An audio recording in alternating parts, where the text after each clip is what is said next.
Assalamualaikum warahmatullahi wabarakatuh. Halo semua, perkenalkan nama saya Almarifatunisa dengan NIM B2B021025.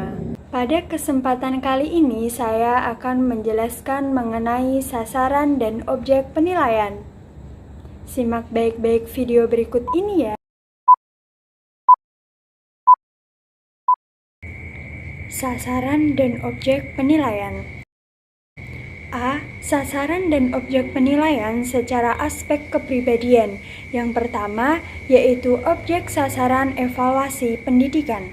Yang dimaksud dengan objek atau sasaran evaluasi pendidikan adalah segala sesuatu yang bertalian dengan kegiatan atau proses pendidikan. Salah satu cara untuk mengenal atau mengetahui objek dari evaluasi pendidikan adalah dengan jalan menyorotinya dari 3 segi. Yang pertama yaitu dari segi input, transformasi, dan output.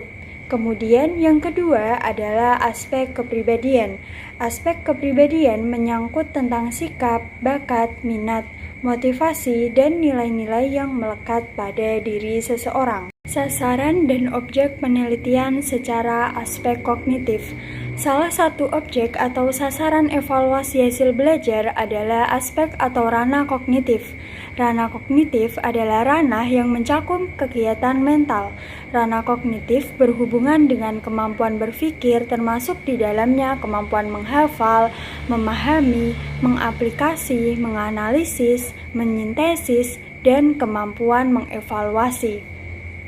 Tingkat aplikasi mencakup beberapa kemampuan, antara lain yang pertama yaitu menggunakan informasi, yang kedua menggunakan metode, konsep, dan teori dalam permasalahan baru, yang ketiga adalah menyelesaikan masalah menggunakan pengetahuan dan kemampuan yang diperlukan.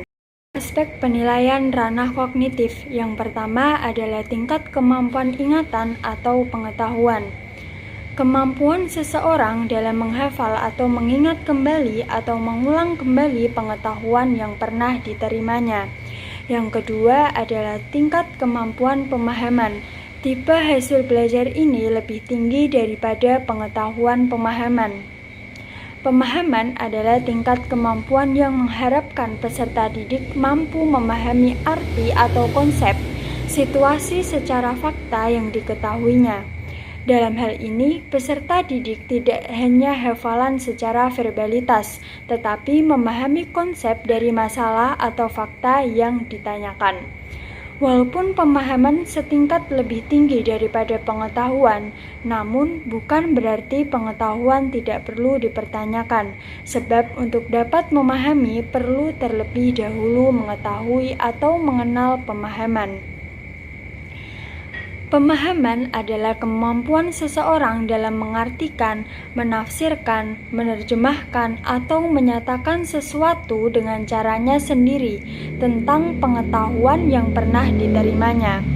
Yang ketiga adalah kemampuan aplikasi atau penerapan, adalah kesanggupan seseorang untuk menerapkan atau menggunakan ide-ide umum, tata cara, ataupun metode-metode, prinsip-prinsip, rumus-rumus, teori-teori, dan sebagainya dalam situasi yang baru dan konkret.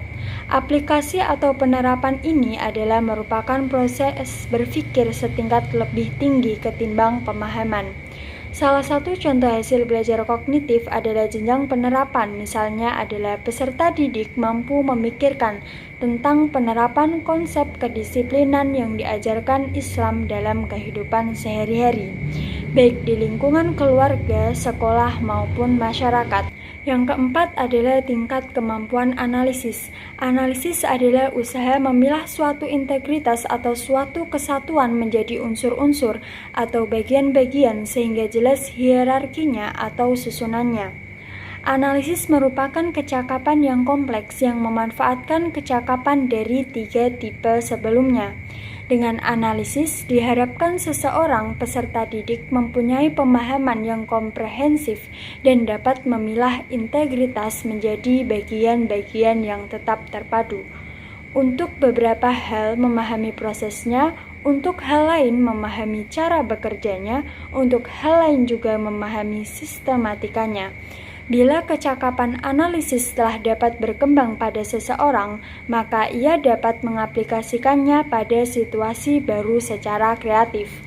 Kemampuan analisis berada pada domain proses kognitif tingkat 4 setelah mengingat C1, memahami dan C2, dan mengaplikasikannya C3. Kemampuan ini merupakan salah satu fokus tujuan dari pendidikan abad ke-21. Yang kelima adalah tingkat kemampuan sintesis. Kemampuan sintesis adalah kemampuan untuk menyatukan unsur-unsur atau bagian-bagian ke dalam bentuk menyeluruh. Kemampuan berpikir sintesis merupakan kebalikan dari kemampuan berpikir analisis. Berpikir berdasarkan pengetahuan hafalan, berpikir pemahaman, berpikir aplikasi, dan berpikir analisis dapat dipandang sebagai berpikir konvergen, yang satu tingkat lebih rendah daripada berpikir divergen. Dalam berpikir konvergen, pemecahannya atau jawabannya akan sudah diketahui berdasarkan yang sudah dikenalnya. Kemampuan sintesis dapat diatasi dalam kegiatan proses pembelajaran. Oleh sebab itu, guru perlu mempersiapkan model pembelajaran untuk meningkatkan kemampuan sintesis matematika peserta didik dalam mempelajari materi bangun ruang sisi datar. Model problem-based learning dapat meningkatkan kemampuan berpikir tingkat tinggi pada peserta didik. Penyelesaian masalah secara berkelompok dalam PBL merupakan proses yang menumbuhkan self-esteem atau penghargaan diri bagi peserta didik. Interaksi yang terjadi dalam kelompok untuk menemukan solusi terhadap masalah kontekstual dalam model PBL melahirkan pembuktian diri peserta didik untuk membangun self-esteem. Tingkat sintesis mencakup beberapa kemampuan, antara lain yang pertama adalah mengeneralisasi fakta-fakta yang diberikan. Yang kedua adalah menghubungkan pengetahuan dari beberapa area. Yang ketiga adalah memprediksi, menarik kesimpulan. Yang keempat adalah menggunakan ide lama untuk menciptakan hal yang baru. Yang keenam adalah tingkat kemampuan evaluasi. Evaluasi adalah pemberian keputusan tentang nilai sesuatu yang mungkin dilihat dari segi tujuan, gagasan, cara bekerja, pemecahan, metode, materi, dan lain-lain. Dilihat dari segi tersebut, maka dalam evaluasi perlu adanya kriteria atau standar tertentu. Dalam tes ISAI, standar atau kriteria tersebut muncul dalam bentuk frasa, menurut pendapat saudara atau menurut teori tertentu. Frasa yang pertama sukar diuji mutunya, setidak-tidaknya sukar diperbandingkan atau lingkupan variasi kriterianya sangat luas. Frasa yang kedua lebih jelas standarnya. Untuk mempermudah mengetahui tingkatnya kemampuan evaluasi seseorang, item tesnya hendaklah menyebutkan kriterianya secara eksplisit. Tingkat evaluasi mencakup beberapa kemampuan, antara lain, yang pertama adalah memberi penilaian terhadap teori, yang kedua adalah membuat pilihan berdasarkan pertimbangan pemikiran, yang ketiga adalah memverifikasi nilai bukti, yang keempat adalah mengenal kesubjektivitas, dan yang kelima adalah membandingkan dan membedakan antara gagasan. Baik, itu saja penjelasan mengenai sasaran dan objek penilaian pada video kali ini. Terima kasih sudah menonton. Wassalamualaikum warahmatullahi wabarakatuh.